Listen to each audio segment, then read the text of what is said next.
সুপ্রিয় শিক্ষার্থী, আশা করি তোমরা সবাই ভালো আছো, সুস্থ আছো এবং নিরাপদে আছো। অনলাইন ক্লাসে তোমাদের সবাইকে আরো একবার স্বাগত জানাচ্ছি। আমি আইনুন নাহার, প্রভাষক, Lakers public school and college, Rangamati. সুপ্রিয় শিক্ষার্থী, আমরা ব্যবসায় উদ্যোগ, মালিকানা ভিত্তিতে ব্যবসায় সংগঠন, চতুর্থ অধ্যায়, এই অধ্যায়টি নিয়ে আলোচনা করছিলাম।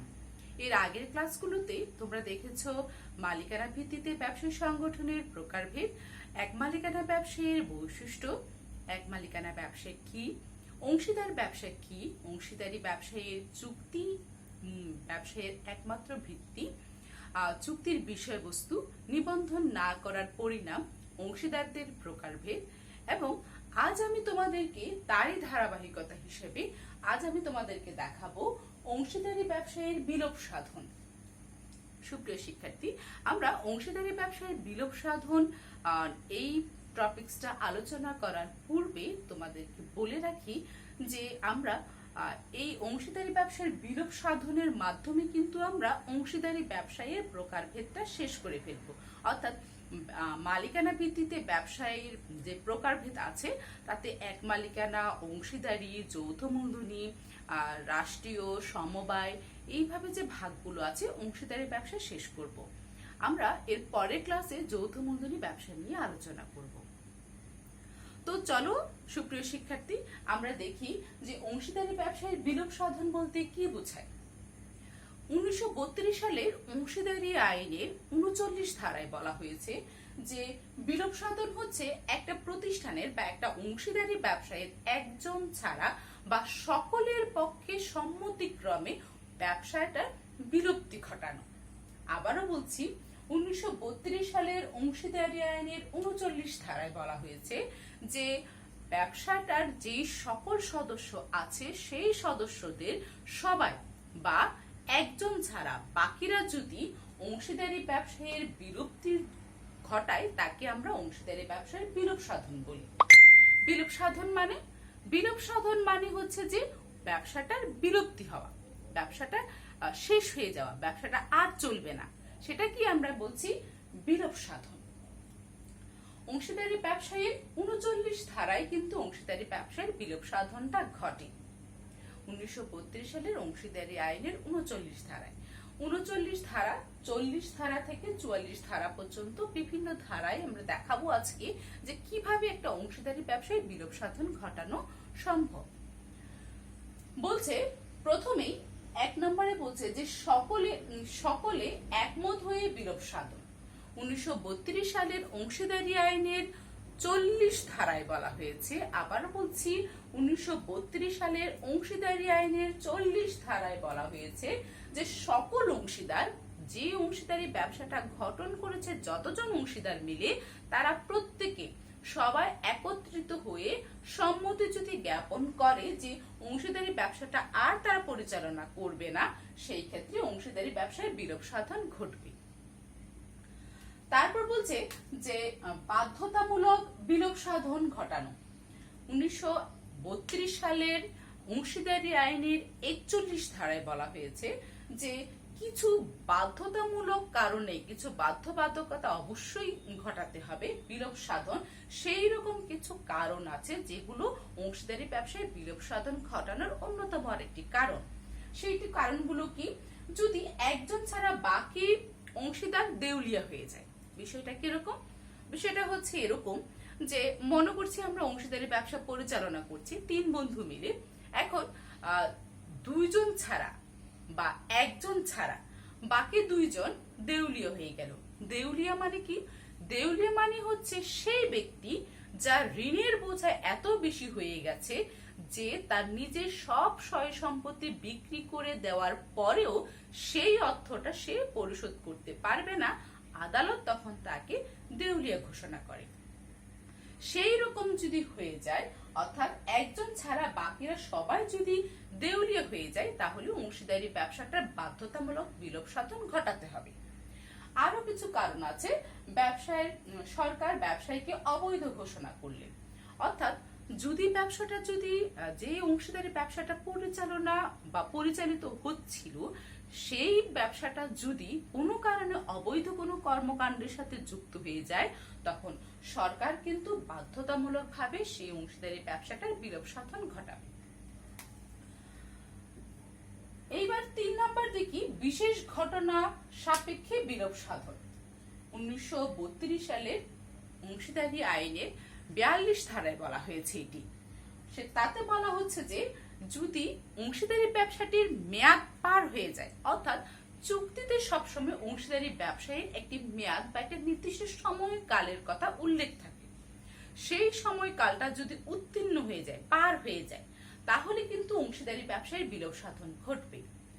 যদি ব্যবসাটা আবার পরিচালনা করার প্রয়োজন হয়, সেই ক্ষেত্রে নতুন করে আবার চুক্তিটা নবায়ন করতে হবে, তাতে আবার নতুন করে মেয়াদের কথা উল্লেখ করতে হবে এবং সেইভাবে কিন্তু অংশীদারি ব্যবসাটা চুক্তিটা আরো অনেকদিন প্রসার করতে হবে এবং সেইভাবে অংশীদারি ব্যবসাটা প্রসারিত হবে।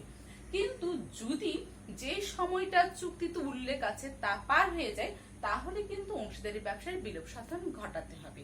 এটা হচ্ছে বিশেষ ঘটনা ঘটা সাপেক্ষে বিলোপ সাধন। তারপর আমরা বলছি যে অংশীদার মারা গেলে, যদি অংশীদারি ব্যবসায়ের একজন খুব গুরুত্বপূর্ণ ব্যক্তি যার জন্যই অংশীদারি ব্যবসাটা টিকে আছে, সেই রকম যদি কোনো ব্যক্তির মৃত্যু হয়, তাহলে এরকম অবস্থা সৃষ্টি হয়ে যায় যে অংশীদারি ব্যবসা পরিচালনা করা সম্ভব হচ্ছে না, সেই ক্ষেত্রে কিন্তু অংশীদারি ব্যবসার বিলোপ সাধন ঘটানো যাবে বা ঘটে। তারপর আরো আছে, যদি ওই যে বললাম অংশীদার দেউলিয়া হয়ে গেলে, সেই ক্ষেত্রেও কিন্তু বিশেষ ঘটনা ঘটা সাপেক্ষে আমরা অংশীদারি ব্যবসায়ের বিলোপ সাধন হয়েছে বলে ধরব। বিশেষ উদ্দেশ্য অর্জিত হলে, অংশীদারি ব্যবসা যখন ঘটিত হয় তখন কিন্তু একটা নির্দিষ্ট উদ্দেশ্যের কথা উল্লেখ থাকে। একটা ব্যবসায়ের এত পরিমাণ লাভ হলে আমরা অংশীদারি ব্যবসায়ের বিলোপ সাধন ঘটাবো, বা আমাদের মূলধন এই পর্যায়ে গেলে আমরা ব্যবসায়ের বিলোপ সাধন ঘটাবো, বা আমাদের এই সম্পত্তিগুলো বা আমাদের এই পরিমাণ মূলধন আছে বা আমাদের এই পরিমাণ পণ্য আছে, সেগুলো বিক্রি হওয়ার পরে আমরা ব্যবসায়ের বিলোপ সাধন ঘটাবো। এইরকম বিশেষ যদি কোনো উদ্দেশ্য থাকে, সেই উদ্দেশ্যটা যখন অর্জিত হবে তখন সেই ক্ষেত্রে অংশীদারি ব্যবসায় বিলোপ সাধন ঘটবে। এগুলো সবই হচ্ছে বিশেষ ঘটনা সাপেক্ষে বিলোপ সাধন। তারপর আমরা দেখি যে বিজ্ঞপ্তির দ্বারা বিলোপ সাধন। 1932 সালের অংশীদারি আইনের 43 ধারায় বলা হয়েছে যে বিজ্ঞপ্তির দ্বারা অংশীদারি ব্যবসায় বিলোপ সাধন ঘটানো যায়। সেটা কিরকম? ঐচ্ছিক যে অংশীদারি ব্যবসা আছে, ঐচ্ছিক অংশীদারি ব্যবসায়ের একজন অংশীদার যদি নিজের স্ব ইচ্ছায় যে বলেন যে আমি আর অংশীদারি ব্যবসা পরিচালনা করব না বা আমি আর অংশীদারি ব্যবসার সাথে যুক্ত হব না, সেই ক্ষেত্রে কিন্তু সে একজন অংশীদারের জন্যই কিন্তু অংশীদারি ব্যবসার বিলোপ সাধন ঘটবে। সেই ক্ষেত্রে যদি আমার সদস্য 10 জনও হই, কিন্তু একজন যদি সম্মতি না থাকে ব্যবসাটা পরিচালনা করার ক্ষেত্রে, তখন কিন্তু বিজ্ঞপ্তির দ্বারা বিলোপ সাধন দিয়ে সেই সাধনটা বিলোপ সাধন ঘটাতে হবে। যে অংশীদার থাকবে সেই অংশীদার একটা বিজ্ঞপ্তি দিবে, অংশীদারি ব্যবসায়ে গিয়ে সকল অংশীদারের কাছে একটা বিজ্ঞপ্তি দিবে যে আমি আর অংশীদারি, এটা শুধুই মাত্র, বারবার বলছি, এটা শুধুই মাত্র ঐচ্ছিক অংশীদারি ব্যবসায়ের ক্ষেত্রে, অন্য অংশীদারি ব্যবসায়ের ক্ষেত্রে না। ঐচ্ছিক অংশীদারি ব্যবসায়ের ক্ষেত্রে একজন অংশীদারও যদি অনীহা প্রকাশ করে বা তার ইচ্ছা যদি না থাকে সেই ব্যবসা পরিচালনা করার জন্য, তাহলে কিন্তু ব্যবসায়ের বিলোপ সাধন ঘটবে। তারপর বলছে আদালতের নির্দেশ অনুযায়ী 1932 সালের অংশীদারি আইনের 44 ধারা এটি বলেছে যে আদালত চাইলে যে কোনো অংশীদারি ব্যবসায়ীকে কিন্তু বিলোপ সাধন ঘটাতে নির্দেশ দিতে পারে। সেই কারণগুলো কি?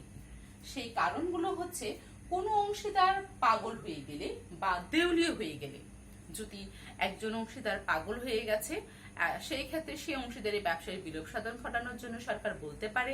যদি একজন ছাড়া বা একজন অংশীদারি ব্যবসায়ীর অংশীদার পাগল বা দেউলিয়া হয়ে যায়, সেই ক্ষেত্রে সরকার বলতে পারবে। অসৎ অসৎ উপায় যদি অবলম্বন করে, ব্যবসাটা যদি কোনো অসৎ উদ্দেশ্যে, হয়তো উদ্দেশ্যটা ছিল যে উদ্দেশ্যে, যে সৎ উদ্দেশ্যে তারা ব্যবসাটা পরিচালনা করছে, সেটা কোনো কারণে টার্ন নিয়ে গেল কোনো একটা অসৎ উদ্দেশ্যে, সেই ক্ষেত্রেও কিন্তু আদালত নির্দেশ দিতে পারে অংশীদারি ব্যবসায় বিলোপ সাধন ঘটানো। তারপর বলছে যে পরিচালনায় অক্ষম, যদি এরকম কোনো ব্যক্তি বা এরকম কোনো ব্যক্তি থাকে যে ব্যবসা পরিচালনার মূল পরিচালনায় উনি নিজে আছেন, সেই রকম ব্যক্তি যদি অক্ষম হয়ে পড়েন, তাহলে কিন্তু আদালতের মাধ্যমে বিলোপ সাধন ঘটানো সম্ভব হবে। তারপর বলছে দণ্ডপ্রাপ্ত অন্য অংশীদারদের না জানিয়ে বিক্রি। আচ্ছা, দণ্ডপ্রাপ্ত যদি কোনো অংশীদার থাকে, অর্থাৎ একজন অংশীদার ছাড়া যদি অন্য কোনো অংশীদার দণ্ডপ্রাপ্ত হয়, তাহলে কিন্তু অংশীদারি ব্যবসায় বিলোপ সাধন ঘটবে। তারপর আবার বলছে কি, যদি একজন অংশীদার অন্য অংশীদারদেরকে না জানিয়ে অংশীদারি ব্যবসায়ের বিক্রি করে দেয়, সেই ক্ষেত্রেও কিন্তু অংশীদারি ব্যবসায়ের বিলোপ সাধন ঘটবে। তারপর বলছে যুক্তিযুক্ত কারণ, যদি সরকার বা আদালত যদি যে কোনো কারণে বিষয়টাকে, অন্য যে কোনো বিষয়কে যুক্তিযুক্ত কারণ মনে করে যে অংশীদারি ব্যবসায় বিলোপ সাধন ঘটানোর নির্দেশ দেয়, তাহলে অংশীদারি ব্যবসায় বিলোপ সাধন ঘটবে। সুপ্রিয় শিক্ষার্থী, আমি তোমাদেরকে অংশীদারি ব্যবসায় সম্পর্কে সম্পূর্ণ বিবরণ তোমাদেরকে দিয়েছি। সম্পূর্ণ সব টপিকসগুলো আমি তোমাদেরকে পাঠদান করেছি, কিন্তু প্রতিটা বইয়ের প্রতিটা লাইনই কিন্তু তোমাদের পড়া উচিত, কারণ বইয়ের প্রতিটা লাইন থেকেই কিন্তু তোমাদের বহু নির্বাচনী প্রশ্ন আসবে।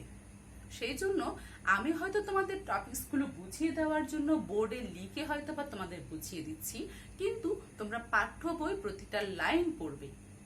মালিকানা ভিত্তিতে ব্যবসায় সংগঠন, এটা অনেক বড় একটা অধ্যায়, এবং এইখান থেকেই কিন্তু অনেক বেশি পরিমাণের প্রশ্ন আসে। তুমি বহু নির্বাচনীয় প্রশ্ন আসে, আবার সৃজনশীল প্রশ্ন আসে। তো সেই রকম একটা সৃজনশীল প্রশ্ন আজ আমি তোমাদেরকে দেখাবো। সৃজনশীল প্রশ্নে বলছে যে অংশীদারি ব্যবসা থেকে দিচ্ছি, তোমরা একটু পড়বে, সৃজনশীল প্রশ্নের উত্তরগুলো তৈরি করার চেষ্টা করবে, এবং কিভাবে সৃজনশীল প্রশ্নের উত্তর তৈরি করতে হয় সেটা আমি ক্লাসে তোমাদেরকে দেখিয়েছি, সেইভাবে উত্তর তৈরি করার চেষ্টা করবে। তো আমরা পড়ি একটু। পিন্টু, মৃদুল ও ফয়সাল 3 বন্ধু মিলে একটি ব্যবসায়ী প্রতিষ্ঠান করে। এলাকার বিভিন্ন সমস্যার সমাধানের জন্য তারা তাদের এলাকার প্রভাবশালী কমিশনার জনাব আনিসের সহায়তা চান। আনিস সম্মত হয়, তবে তিনি কোনো মূলধন দিবেন না, পরিচালনায়ও অংশগ্রহণ করবেন না। ব্যবসা শুরু করার পরও তারা তাদের ব্যবসায়ে নিবন্ধন করেনি।